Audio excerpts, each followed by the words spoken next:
ឧបទ្ទវហេតុ Diallopas នៅថ្ងៃទី19 ខែកុម្ភៈឆ្នាំ1959នៅភ្នំយូរ៉ាល់នៅប្រទេសរុស្ស៊ីមានការប្រទះឃើញនៅតង់ដែលបានខ្ទេចខ្ទីគ្របដីទឹកកកនិងសាកសពមនុស្សចំនួន9នាក់ដោយគេបានប្រទះឃើញសពចំនួន4នាក់3ក្នុងចំណោម4នាក់នោះត្រូវបានទទួលរងការរបួសស្បែកក្បាលនិងមុខក្នុងនោះសពចំនួន2នាក់ត្រូវបានបាត់ភ្នែកម្នាក់បាត់អណ្ដាតនិងម្នាក់អស់ចិញ្ចើមរីឯសាកសព6នាក់ទៀតត្រូវបានគេសន្មតថាស្លាប់ដោយភាពត្រជាក់ក្នុងចំណោម6នាក់នោះ3នាក់ត្រូវបានស្លាប់ដោយសាររបួសរាងកាយរីឯសាកសពមួយទៀតត្រូវបានគេប្រទះឃើញថាមានស្នាមប្រេះរលាក្បាលហើយសាកសពរបស់ពួកគេខ្លះគឺមានសម្លៀកបំពាក់ឯខ្លះទៀតគឺគ្មានសម្លៀកបំពាក់នោះទេចំណែកឯកន្លែងតង់របស់ពួកគេវិញគេបានធ្វើអង្កេតឃើញថាពួកគេបានព្យាយាមកាត់តង់ពីខាងក្នុងចេញមកខាងក្រៅយ៉ាងប្រញាប់ប្រញាល់រួចសូម្បីតែស្បែកជើងនិងសម្លៀកបំពាក់របស់ពួកគេត្រូវបានទុកចោលនៅក្នុងតង់ដោយមិនពាក់នោះទេហើយពួកគេបានដើរដោយជឿនទេចេញពីក្រៅតង់ក្នុងសីតុណ្ហភាពសំណងសាសេហើយអ្វីដែលកាន់តែចម្លែកទៀតនោះគឺថានៅលើសម្លៀកបំពាក់របស់ពួកគេត្រូវបានគេវាស់ឃើញថាមានធាតុវិទ្យាសកម្មនៅលើខោអាវរបស់ពួកគេនឹងដោយឧបទ្ទវហេតុនេះគឺមិនមាននរណាអាចដោះស្រាយរួចទេដោយអ្នកខ្លះគេបានសន្មតថាវាគឺជាការវាយប្រហាររបស់យេទីរីឯអ្នកខ្លះទៀតបានសន្មតថាវាគឺជាឧបទ្ទវហេតុមួយដែលកើតឡើងពី UFO ដោយសារតែមានការរកឃើញនៅធាតុវិទ្យាសកម្មនិងមានការសន្មតមួយចំនួនទៀតគិតថាវាគឺការឡើងដោយសារតែធម្មជាតិដោយសារតែទីកន្លែងនោះគឺមានព្យុះព្រិលកើតឡើងThe Fenanor Island Lighthouse ផ្ទះពន្លឺ The Fenanors នៅក្នុងឆ្នាំ1900នៅកោះមួយដែលមានឈ្មោះថា Fenanors នៅក្នុងប្រទេស Scotland មានការបាត់ខ្លួនមនុស្សចំនួន3នាក់ដែលម្នាក់មានឈ្មោះថា Thomas Marshall និងម្នាក់មានឈ្មោះថា James Ducat រីឯម្នាក់ទៀតមានឈ្មោះថា Donald MacArthur ដោយការបាត់ខ្លួននេះត្រូវបានរាយការណ៍ដោយសំពៅមួយដែលមានឈ្មោះថា Hyperus ដែលបានដឹកចំណីអាហារទៅឲ្យអ្នកមើលថែផ្ទះពន្លឺទាំង3នាក់នោះប៉ុន្តែពេលដែលសំពៅនោះបានទៅដល់គ្មានការទទួលស្វាគមន៍ចេញពីអ្នកដែលមើលថែផ្ទះពន្លឺទាំង3នោះទេសូម្បីតែអ្នកសំពៅបានបញ្ចេញនៅសំឡេងស៊ីផ្លេសំពៅនិងការបាញ់ភ្លើងសំជំនួយក៏ពុំមានអ្នកចេញមកស្វាគមន៍ពួកគេដែរទើបពួកគេសង្ស័យក៏បានសម្រេចចិត្តចេញទូកទៅដល់កន្លែងផ្ទះពន្លឺនោះមើលតែម្ដងនៅពេលទៅដល់ពួកគេបានឃើញនៅចំណីអាហារប្រេងចង្គៀងដែលបានរៀបចំរួចប៉ុន្តែពុំមានវត្តមានរបស់បុរសទាំង3នោះនៅចាំទីនោះទេបន្ទាប់មកពួកគេបានរកឃើញនៅសៀវភៅមួយដែលជាកំណត់ត្រាប្រចាំថ្ងៃរបស់អ្នកចាំផ្ទះពន្លឺនោះដែលបានសរសេរថា Zero winds I have never seen such a storm ដែលប្រែមកថាពួកគេពុំដែលបានឃើញព្យុះណាដែលមានខ្យល់ខ្លាំងយ៉ាងនេះទេបន្ទាប់មកពាក្យចុងក្រោយគេបាននិយាយថាព្យុះត្រូវបានស្ងប់ព្រះតែងតែល្អលើសអ្វីៗទាំងអស់ហើយអ្វីដែលកាន់តែចម្លែកនោះគឺអ្នកចាំផ្ទះពន្លឺនោះបានសរសេរថាមានព្យុះខ្លាំងគឺមិនត្រឹមត្រូវតាមអ្វីដែលរដ្ឋាភិបាលខាងអាកាសធាតុបានរាយការណ៍នៅពេលនោះទេនៅថ្ងៃដែលអ្នកចាំផ្ទះពន្លឺបានសរសេរនោះគឺសមុទ្រមានភាពស្ងប់មិនមានព្យុះនៅលើផ្ទៃសមុទ្រនោះទេរួចបើតាមការស៊ើបអង្កេតរបស់អ្នកស៊ើបអង្កេតគឺពុំបានរកឃើញមនុស្សដែលបានបាត់ខ្លួននោះទេប៉ុន្តែពួកគេបានសន្និដ្ឋានថាអ្នកដែលបានមើលថែផ្ទះពន្លឺនោះប្រហែលជាត្រូវបានរលកយក្សណាមួយបកយកពួកគេទៅខណៈពេលដែលពួកគេកំពុងតែចេញក្រៅផ្ទះពន្លឺប៉ុន្តែវាមិនត្រឹមត្រូវទៅតាមអ្វីដែលអាកាសធាតុនៅពេលនោះបានរាយការណ៍នោះទេហើយមានអ្នកខ្លះទៀតបានសន្មតថាការបាត់ខ្លួនរបស់អ្នកចាំផ្ទះពន្លឺនោះជាការសម្លាប់គ្នាទៅវិញទៅមកដោយសារតែកំហឹងប៉ុន្តែគ្មានការរកឃើញស្នាមឈាមទេនិងមានពាក្យដំណាលមួយចំនួនរបស់អ្នកដែលរស់នៅជិតតំបន់នោះពួកគេបានជឿថាអ្នកដែលបានបាត់ខ្លួនទាំងអស់នោះគឺត្រូវបានសត្វសមុទ្រចម្លែកឬក៏អ្វីម្យ៉ាងដែលមិនមែនជាមនុស្សបានចាប់ពួកគេទៅនិងអ្នកខ្លះទៀតគឺមានជំនឿថាពួកគេអាចនឹងឆ្លងពេលវេលាទៅកាន់ពេលវេលាណាមួយនិងមាននៅការសន្និដ្ឋានមួយទៀតដែលគេគិតថាអ្នកដែលមើលថែផ្ទះពន្លឺដែលបានបាត់ខ្លួនទាំង3នោះបានរៀបគម្រោងធ្វើនៅការបាត់ខ្លួនคล้ายៗដើម្បីរត់គេចចេញពីការងារទៅរស់នៅជីវិតថ្មីដោយសារតែពួកគេ stress ទៅនឹងការងារជាអ្នកមើលថែផ្ទះពន្លឺពេករួចមកដល់ពេលសប្តាហ៍នេះគឺពុំមានអ្នកណាអាចដោះស្រាយចេញនៅរឿងក្តីនៃការបាត់ខ្លួនរបស់អ្នកមើលថែផ្ទះពន្លឺទាំង3នាក់នោះទេរថភ្លើង Sanity នៅក្នុងឆ្នាំ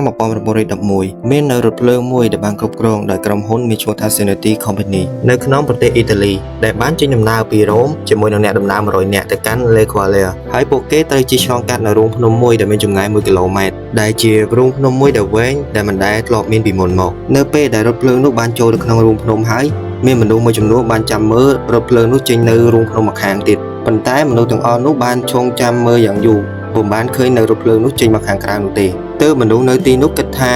ប្រហែលជារថភ្លើងមានបញ្ហានៅក្នុងរូងភ្នំទើបទូរស័ព្ទហៅប៉ូលីសដែលនៅជិតនោះឲ្យចុះមកមើលនៅពេលដែលប៉ូលីសបានចូលទៅពិនិត្យក្នុងរូងភ្នំពួកគេគិតថាប្រហែលជារថភ្លើងនោះមានបញ្ហា តែពេលដែលចូលទៅពួកគេពុំបានឃើញនៅរថភ្លើងនោះទេប៉ុន្តែបែរជាប្រទះឃើញអ្នកដំណើរ2នាក់ដែលស្ថិតនៅក្នុងស្ថានភាពតក់ស្លុតនៅពេលដែលពួកគេបានជួយសង្គ្រោះអ្នកទាំងពីរនោះរយៈពេល2-3ថ្ងៃក្រោយអ្នកទាំងពីរនោះបានជាសះស្បើយពីការភ័យខ្លាចហើយពួកគេទាំងពីរបានរាយការណ៍នៅហេតុការណ៍ដែលខ្លួនបានជួបប្រទះដែលបាននិយាយថាពួកគេបានឮសំឡេងចម្លែកមួយហើយមិនយូរប៉ុន្មានមុនពេលដែលចូលរូងភ្នំនោះមាននៅផ្សែងពណ៌សដ៏ចម្លែកបានកើតឡើងហើយពួកគេបានព្យាយាមលោតចេញពីទូរថភ្លើងនោះមុននឹងរថភ្លើងនោះចូលកាន់តែជ្រៅទៅក្នុងរូងភ្នំដោយការបាត់ខ្លួនមនុស្សនៅរថភ្លើងនេះមិនត្រូវបានដោះស្រាយចេញទេហើយក៏ពុំមានកំណត់ត្រាណាមួយរបស់ក្រុមហ៊ុន Zenity ក្នុងឆ្នាំ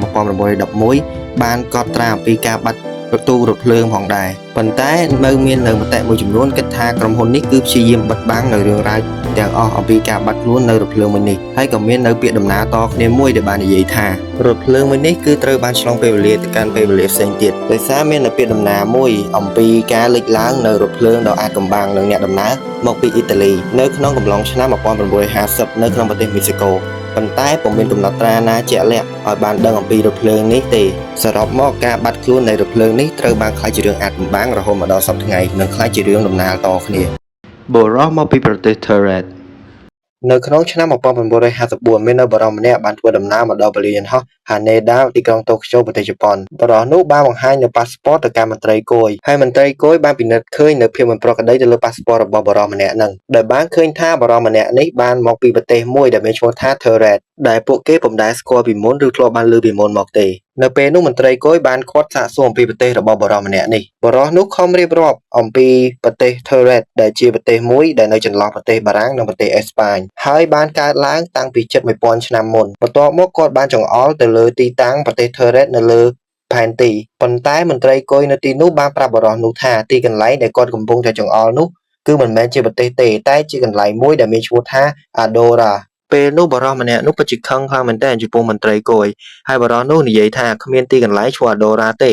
មានតែ Tyrant តែប៉ុណ្ណោះបន្ទាប់មកខាងមន្ត្រីគយបានស្នើសុំឲ្យគាត់ស្នាក់នៅតែមួយយប់សិនដើម្បីស៊ើបអង្កេតបន្ថែមទៅលើរឿងនេះហើយខាងមន្ត្រីគយក៏បានដាក់អ្នកយាមនៅក្រៅបន្ទប់របស់បរិសម្នាក់នោះផងដែរនៅថ្ងៃស្អែកឡើងមន្ត្រីគយបានទៅដល់បន្ទប់របស់បរិសម្នាក់នោះបានឃើញថាបរិសម្នាក់នោះបានបាត់ចេញពីបន្ទប់យ៉ាងអាថ៌កំបាំងគ្មានស្លាកស្នាមនៃការរត់គេចចេញពីបរិសម្នាក់នោះទេសូម្បីតែឯកសាររបស់បរិសម្នាក់នោះក៏ត្រូវបានបាត់ទាំងអស់ហើយរឿងនេះក៏បានក្លាយទៅជារឿងអាថ៌កំបាំងគ្មានការបកស្រាយដោយសារតែគ្មាននៅកំណត់ត្រាផ្លូវការណាមួយចេញពីប្រទេសជប៉ុនដែលបានកត់ត្រាអំពីបរិសដែលមកពី Tyrant នោះទេហើយមាននៅពាក្យនិយាយតគ្នាថាបរិសមកពី Tyrant គឺបានឆ្លងពេលវេលារីឯអ្នកខ្លះទៀតបាននិយាយថារឿងនេះគឺវាតាក់ទងទៅនឹង The Parallel Universe ដោយបរិសម្នាក់នោះគឺបានឆ្លងមកពីពិភពផែនដីផ្សេងមួយទៀតដែលមាននៅប្រទេស Tyrant រីឯអ្នកខ្លះទៀតបានគិតថារឿងនេះក៏ជារឿងនិទានដំណាលតគ្នាតាមទស្សនវត្តីនិងក្រោយមកក៏ល្បីនៅលើអ៊ីនធឺណិត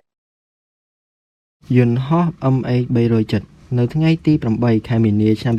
2014មាននៅយន្តហោះមួយដែលត្រូវបានគេហៅថាយន្តហោះ MH370 ជាប្រភេទយន្តហោះ Boeing 777-200E ដែលបានចេញដំណើរពីកូឡាឡាំពួរទៅកាន់ប៉េជីងប្រទេសចិននៅពេលដែលកំពុងធ្វើដំណើរទៅដំបូងមានសារឆ្លើយតបមកពីយន្តហោះនេះតែបាននិយាយថា Good night Malaysia 370 ដែលប្រែមកថារាត្រីសួស្តី Malaysia 370ហើយការឆ្លើយតបនេះវាគ្រាន់តែជាការឆ្លើយតបតាមបែបធម្មតាតែប៉ុណ្ណោះប៉ុន្តែប្រហែលម៉ោងក្រោយមកក៏បាត់នៅយន្តហោះនេះពីរ៉ាដាទៅ